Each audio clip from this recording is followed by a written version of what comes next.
So first and foremost, as you all know, Ilia Topuria was successful in evading the action of the UFC, forcing him to rematch Alexander Volkanovski. I'm extremely happy, and I was almost 100% sure, like a month ago, that the UFC was going to force Ilia to fight Volk again, just because the UFC feels so indebted to Volk, and Volk, has been so adamant about fighting Ilia again. But I guess they can't do that if Ilia has decided to just relinquish the belt and move to another weight class. Although I did kind of feel the UFC could also force him to stay at that weight class. So overall, I'm just happy that Ilia was able to do what he wanted to do, and the UFC was ultimately fine with it. They accepted Ilia's, stepping away from the belt at featherweight and moving to lightweight, and now it's just a matter of time before the UFC kind of makes a matchup for Ilia at lightweight. Now, the next big conversation to be had is whether that next fight for Ilia is an immediate title shot against Islam or a fight against a different lightweight, a big lightweight name that's then going to give Ilia the right to fight Islam. Um, Islam Makhachev's manager publicly stated that he would like Ilia, not that his opinion fully matters, but he would like Ilia to fight either Dustin Poirier or Charles Oliveira. Um, Again, there's like mainly talk about the UFC like giving Ilia a title shot right away, which is what I believe will happen. But I think either move is a win-win for Ilia. I think the overall winner for all of this is going to be Ilia, because even if Ilia does not get a title shot against Islam Makhachev immediately, a fight against Charles Oliveira or Dustin Poirier and a knockout against Charles Oliveira or Dustin Poirier will not only give Ilia the chance to then immediately fight Islam, but also fucking add a whole nother new shiny medal to the already glowing record of Ilia. Because Ilia just knocked out two UFC all-timers back to back in Max Holloway and Alexander Volkanovski. So for you to then move on to lightweight and beat, one of the biggest lightweight names ever in Dustin Poirier or Charles Oliveira is going to be insane. Both Dustin and Charles have big fan bases. They're beloved by the UFC because of their numerous blockbuster fights and blockbuster performances. And it's going to be heart wrenching or gut wrenching or heartbreaking for these huge fan bases to witness their favorite fighter get absolutely fucking cracked, just like Max and Volk did. Um, I mean, there's a case, like a case could be made for either Dustin or Charles to win as well, because the bottom line out of all of it is to see how Ilia can manage the added weight. Will the power translate, or will the power not be enough for the heavier chins or the stronger chins of a heavier division? There's a lot of questions that need answering, but this is a big move.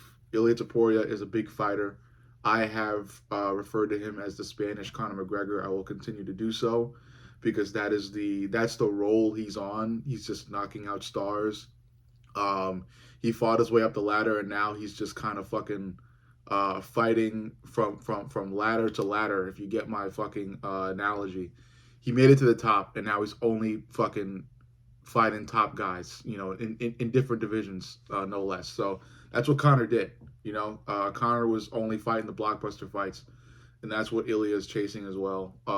And on top of that, Ilia's got a whole nation behind him, just like Conor did. So it's so blatant. The proof the proof that he is the Spanish Conor McGregor is so blatant. It's so blatant. But anyway, yeah. Ilia is the Spanish Conor McGregor. He's making these fucking moves.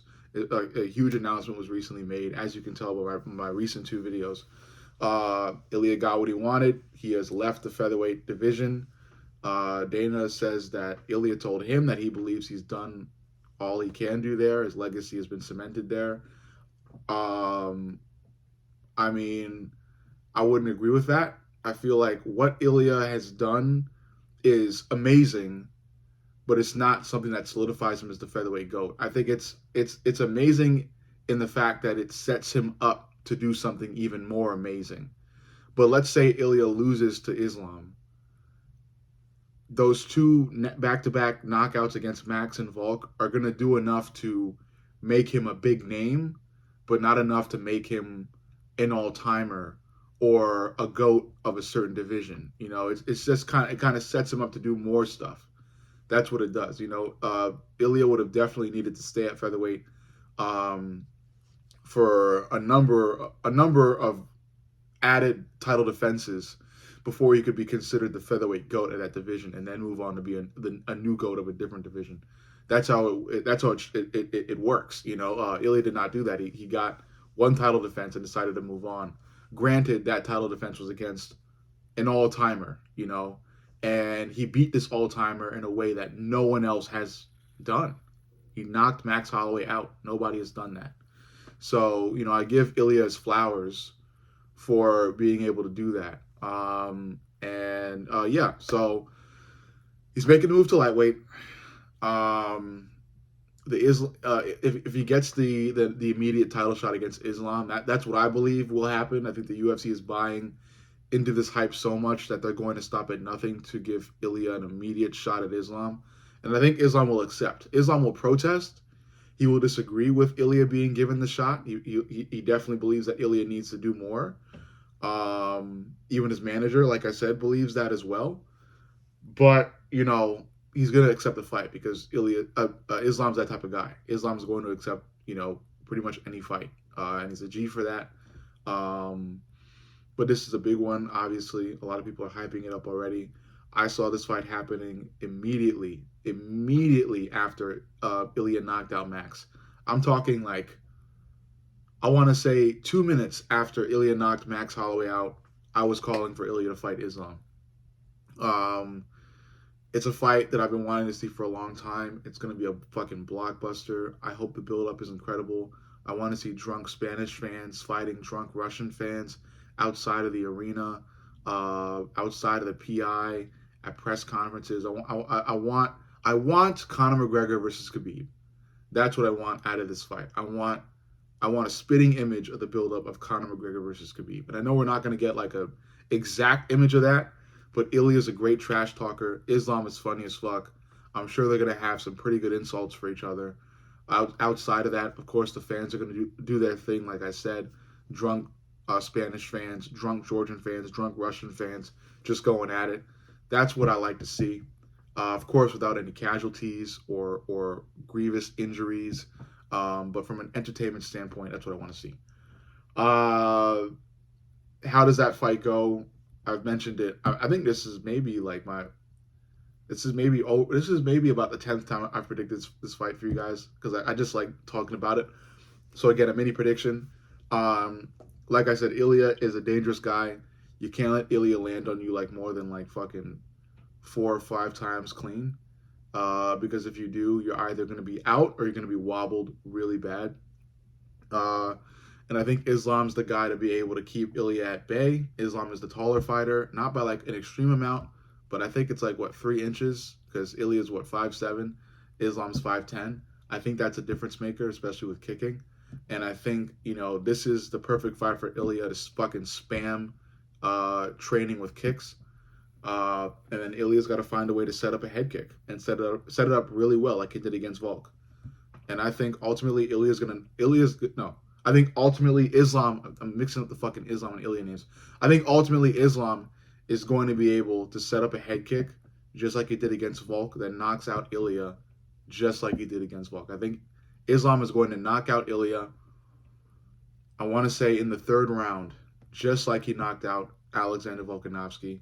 And it's going to, Islam is probably going to be, he's going to probably have to be top 10, He's probably going to have to be top 10, top 15 all-time UFC, The guy is he's, I'm not saying he's like rushing towards the GOAT list, but he is, I want to say, race walking towards GOAT status. He's race walking there. He's built up a lot of title defenses. His skill set is absolutely amazing, and a knockout win against one of the most dangerous fighters the UFC has ever seen will put Islam over the top. It's going to put him over the top. And then, of course, the UFC will have to give Islam a shot at a different weight division immediately because Islam has done enough there. He's already the lightweight GOAT, and he needs to be given what he wants. He's got to be given what he wants after doing something that amazing. Of course, there's a chance that Ilia wins. Like I said, you can't let Ilia land on you more than 5 times. If Ilia were to knock out Islam and take his belt and become champ, Ilia is making a damn case. He's making a damn case to be in that GOAT list as well. He'll have the lightweight belt, and then all he really needs is the welterweight belt. You know, what's next? He challenges Bilal. If he knocks out Bilal, he's got to be top 4. He's got to be top 5. He's got to be top 5 all time. If Ilia is able to become champ, he's got to be top 5. Ilia's got to be top 5. And like I said, if Islam is able to beat Ilia, if this fight is made, Islam's got to be top 15, top 20 at least. Okay, top 20, top 15. I'm giving that to Islam. But overall, I'm really excited for this fight. I really hope the UFC makes Ilia versus Islam immediately. And again, I wouldn't be bummed if Ilia had to go through Dustin or Charles to get to Islam. Because, again, that's going to be a fucking blockbuster fight. And if Ilia's able to get the knockout against either Charles or Dustin, it only stat pads Ilia's fucking career and legacy even more. And then he's going to get to even fucking further it by an almost infinite amount by beating Islam Makhachev if he's able to do that. But again, if the Ilia-Islam fight does happen, or when it happens, I do have Islam Makhachev. I have him for his length. Pause. I have him for his reach, the reach advantage, and I have him for the kick. It's just that kick, man. It's that head kick. It's a sneaky head kick. If he can make it real sneaky, size it up well, he can knock Ilia out just like he knocked Volk out. But overall, you let me know what you think. Make sure you like, comment, and subscribe. But most importantly, subscribe. I love you guys, and I'll see you all in the next.